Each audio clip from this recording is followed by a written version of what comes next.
Sa lugar na papasukan natin ngayon, isang maling hinga lang. Pwede ka nang i-check out ni Lord. Ang buhay dito hindi para sa maarte. Ang lamig kayang pumatay. Yung hangin parang naniningil ng pautang. Walang safety net, walang plan B. Ang tanging backup mo, yung katabi mo, na pareho ring kinakabahan kung mabubuhay pa kayo bukas. At ang pinaka-wild dito, iisang babae, 3 o 4 ang asawa. Yung jacket nila, bahay na rin. Ang panggatong, hindi ko muna sasabihin, baka kumakain ka. Ito ang kwento ng mga taong hindi lang nakaligtas sa impyerno, kundi ginawa pa nila itong tahanan.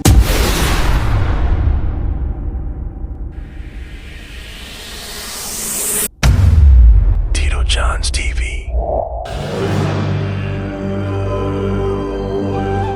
Ito ang isa sa pinakamatandang baryo sa Tibet.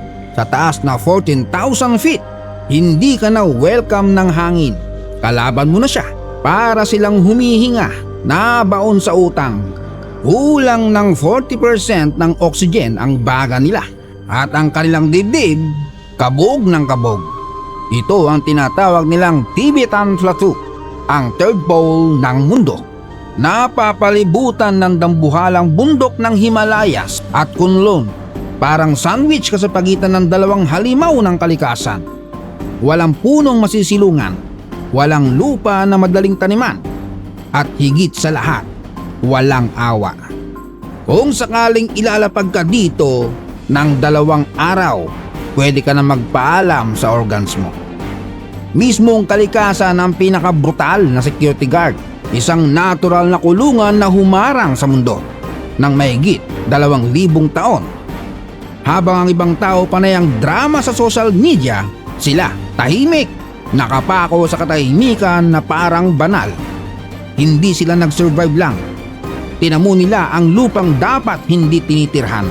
Hindi sapat ang malakas na baga para mabuhay dito. Kailangan mong baguhin ang konsepto ng pamilya, moralidad, pati pag-ibig. Dito hindi uso ang follow your heart. Ang uso dito, survive or die. Isasakripisyo nila ang sarili para mabuhay ang lupa. Sa liblib na parte ng Himalayas, walang silbi ang relo. Ang oras dito sumasabay sa hininga ng kalikasan. Sa loob ng 6 na buwan, mararanasan ang puting impyerno. Halos lahat ng daan burado. Hirap silang makagalaw. Ang buhay nakatago sa loob ng bahay na bato. Pinapainit ng apoy na gawa sa dumi ng hayop. Hindi uling, hindi gas.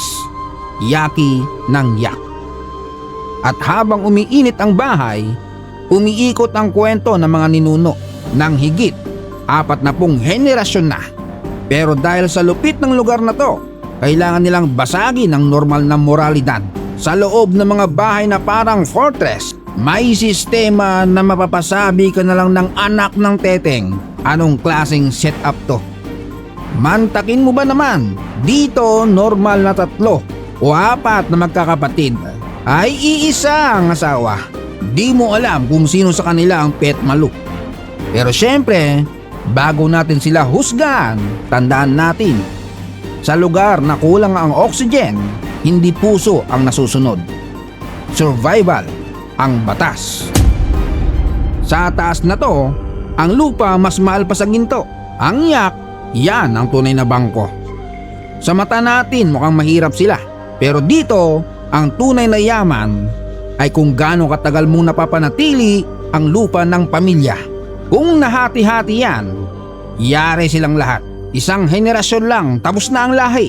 Kaya ginawa nila ang sistema na tinatawag na fraternal polyandry o polyandriyang pangkapatid. Hindi to love story, ito ay survival strategy. Isang paraan para hindi magkapira-pirasong lupa, para hindi mamatay ang pamilya sa lamig. At kung iniisip mo na magiging magulo yan, hindi masyado bossing. Dahil ang kapayapaan dito ay hindi choice, kundi requirement. May tahimik silang sistema. Kapag ang isang kapatid ang pasimpleng bumebembang o kasama ang asawa. Mag-iiwan siya ng sapatos o sombrero sa labas at ang ibang kapatid rerespetohin yon. Walang reklamo, walang drama. Walang magpo-post sa FB ng mga patama. Ang panganay mukhang yamado, madalas nasa bahay. Siya ang CEO ng sakahan at bahay. Yung gitna bigla na lang mawawala ng ilang buwan. Madalas nasa bundok, nagbabantay ng yak sa ulap. At yung bunso, pwede mong makita sa delikadong mga ruta ng kalakalan. O kaya nasa monastery, nag-aaral kung paano hindi mababaliw sa mundong to. Sa pagkain, walang burautan.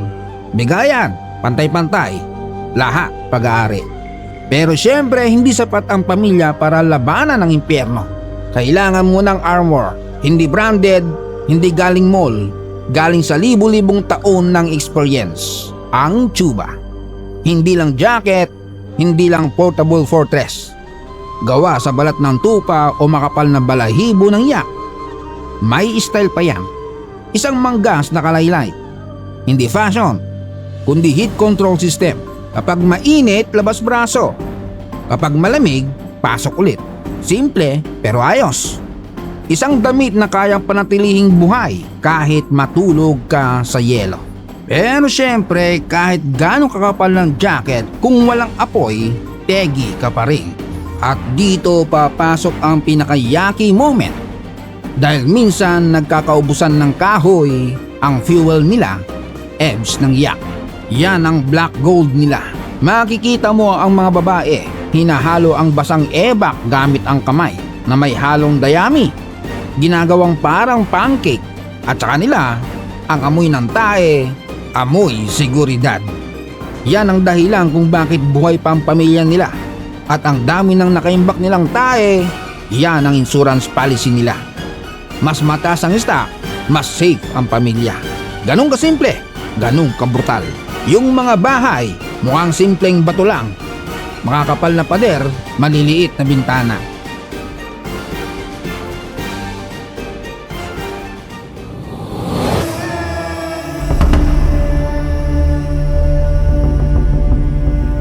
Sa gitna ng baryo, isang monastery. Nanuknukan na rin ng tanda. Parang power bank ng espiritu ng buong komunidad. Maririnig mo ang mga malalalim na tunog ng Dantian horns. Parang ungol ng bundok mismo, hindi lang tunog. Therapy rin ng dibdib at utak. Kahit gutom na sila, pinapalaya pa nila ang hayop. Pinoprotektahan kahit insekto. Kasi alam nila, hindi sila may-ari ng mundo. Bisita lang sila. Pero kahit gaano katibay ang bundok, hindi rin ito immortal. Ang yelo natutunaw na. Ang panahon, di na maintindihan. Ang glacier na pinagmumulan ng buhay nila, paubos na at unti-unti pumapasok ang modernong mundo. May mga kabataan na rin naka-smartphone, may mga naka-solar panel, at ang kabataan tumitingin na sa syudad, sa ilaw, sa ginhawa. Iniiwan ang katahimikan para sa ingay ng progreso. At sa bawat matandang nawawala, kasama nilang nawawala ang isang library ng kaalaman. Hindi lang to kwento ng lugar, kwento to kung paano maging tao. Dahil ang tunay na sukatan ng buhay, hindi kung gaano karami ang naipon mo, kundi gaano kakatibay at kung gaano kalalim ang koneksyon mo sa iba. Pagbalik mo sa mundo ng notifications at ingay, magdala ka ng konting katahimikan. Tanungin mo sarili mo, ano ba talaga ang sapat? Kasi kung kaya nila maging masaya sa isang mangkok ng barley at langit na puno ng bituin, baka bossing, maling lugar lang ang hinahanapan natin ng kaligayahan. Kung napangiti ka, napaisip o napamura sa katotohanan, like, share, subscribe. At i-comment mo kung kakayanin mo bang mabuhay doon kahit isang linggo.